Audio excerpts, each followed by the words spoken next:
Now, there is no doubt that the White House's programme of tariffs has upended decades of global free trade, but it's also posed some interesting questions about investment diversification and the risk of putting money into US equities. One of the ways in which investors have been monitoring the ongoing impact of this policy is through fund flow data, and one of those people is Morningstar's manager research analyst, Michael Bourne, who joins me now. Michael, thank you so much for being with us. Just first and foremost, what is the fund flow data showing us at the moment? Yeah, sure. I think probably the best characterization would be that investors are really looking for diversification. So, you saw huge outflows from US large cap growth equities, also some mid and small caps there too, and big inflows into global funds, into EM and Europe, as well as fixed income. So I guess investors really trying to broaden out their exposure. I should also say that you saw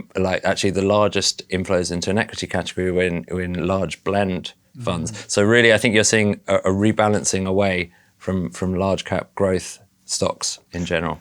Let's talk about TINA for a second, because over the last decade and more, we've had this agenda, an investing agenda that's focused around big US companies and the value of US equities.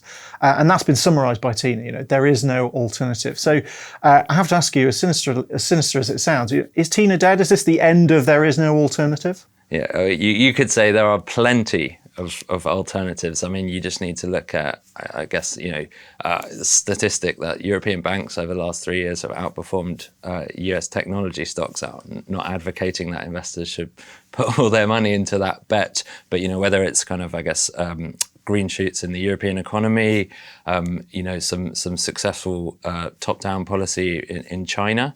You're seeing strong performance across many markets, or to look at something like gold and other commodities seeing strong performance. Now, I guess it needs to be disentangled though, because when you look at American exceptionalism, I think the data still suggests that there is something there, but we have questions over how much of that is just the AI narrative as opposed to the US economy as a whole.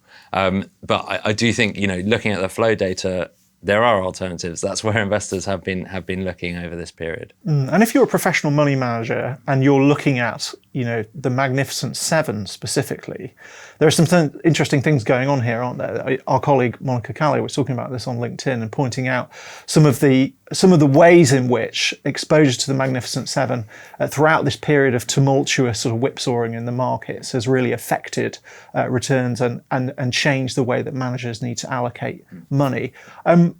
What is the result for managers, do you think? Do you think they're having quite a difficult time managing their Mag 7 exposure? Oh, yes, I think it's been very challenging. I mean, one thing to say here is that that AI story, it's still got room to play. I mean, you just saw results out last week from Meta and Microsoft where you're seeing that translate into strong revenue growth.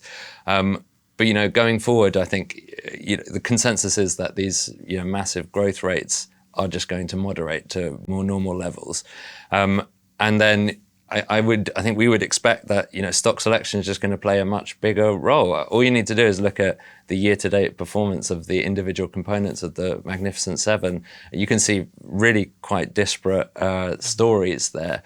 So and you've seen this over the last few years where stocks like Alphabet, Google, and Apple have been viewed as kind of AI losers.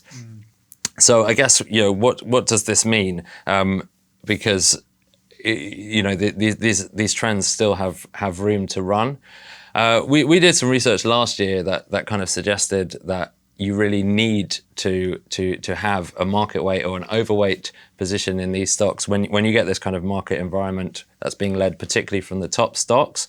You basically can't outperform unless you're overweight or market weight these names. But when the S&P already has 7% in Nvidia, how comfortable are you being overweight? So I think managers really have to evaluate balancing a need for diversification with understanding how much of this trend is going to play out and who's best placed to capture results, which means more research, basically. So in short, then, it's harder than ever to be really properly diversified. Oh, no doubt.